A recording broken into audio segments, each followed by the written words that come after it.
dhuro gjak. Prej veprave të çmuara është padyshim edhe dhurimi i gjakut.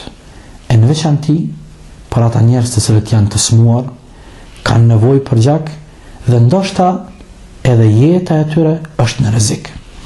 Nuk ka dyshim se kjo është një vepër shumë e madhe, shumë e pëlqyer, shumë e vlefshme dhe këtë vepër e konfirmon edhe Allahu te baraka wa taala në Kur'anin famlar në formën më të fuqishme.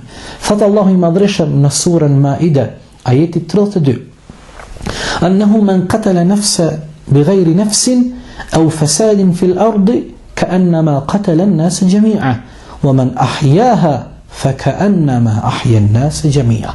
Thot Allahu i madhreshëm në kapitullin Maide, ajetin 32: ai i cili e vret një njeri me pa të drejtë dhe e bën këtë duke provu me bo shkatrim dhe fesad në tokë, ai i cili e privon për jetës njeri është sikur me i vra të gjithë njerëzit e botës.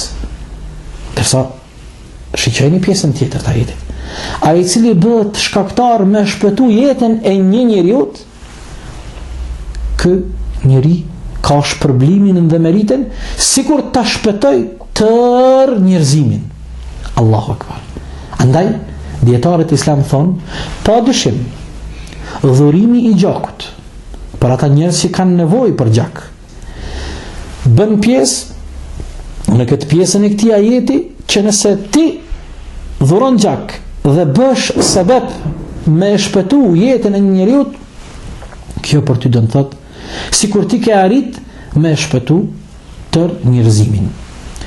Të nderuar vëllezër dhe motra, ne nga mësimet islame e dim vlerën e madhe të sadakas, lëmoshës. Atëherë kur e zgjatim dorën dhe i ndihmojmë të tjerët, dhe në veçanti i përkrahim ata nevojtar dhe ata njerëz të varfër, dhe ka shpërblim shumë të madh. Ndërsa sa është i madh shpërblimi nëse ne e dhurojmë gjakun, sigurisht se kur dhurohet gjaku për ata njerëz që kanë nevojë për gjak, shpërblimi është shumë i madh. Dëshiroj të përmendi edhe një hadith pejgamberit alayhis salam, me qëllim që ky hadith të jetë si një porosi inkurajuese, e cila neve na nxit që dhurojmë gjak atëherë kur është nevoja dhe kur kërkohet prej neve. Thot pejgamberi alayhis salatu wassalam, ai musliman i cili bëhet shkaktar me e shpëtu një vëlla musliman prej një momenti të vështirë, prej një halli që e ka ai, Allahu dhul Gjelal do t'ja bëj të leta vështirësit këtij njeriut në dunja dhe në ditën e kiametit. Hadithi është vërtet, e transmeton Imam Buhariu dhe Imam Muslimi.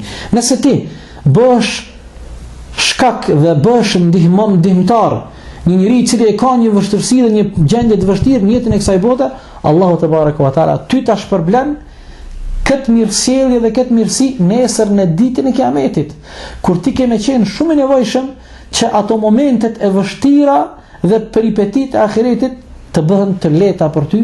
Allahu te baraka wa taala e rezervon dhe e ruan këtë mirësi që ti e ke bën në dunjë me ta kthy në momentin dhe në ditët më të vështira. Andaj, i nderuar vëlla dhe motër, mos prito dhe mos u trego koprac as neglizhent, dhuro gjak, ndihmoj ata të cilët kanë nevojë për gjakun dhe ndoshta luftojnë për ekzistencën dhe për jetën e tyre. Allahu na mundsof që gjithmonë të jemi të khairit, të jemi qelsa të khairit, që do të hapim rrugë dhe shtigje të khairit dhe të jemi të dobishëm edhe të vyshëm insha Allahu taala. Wassalamu alaikum wa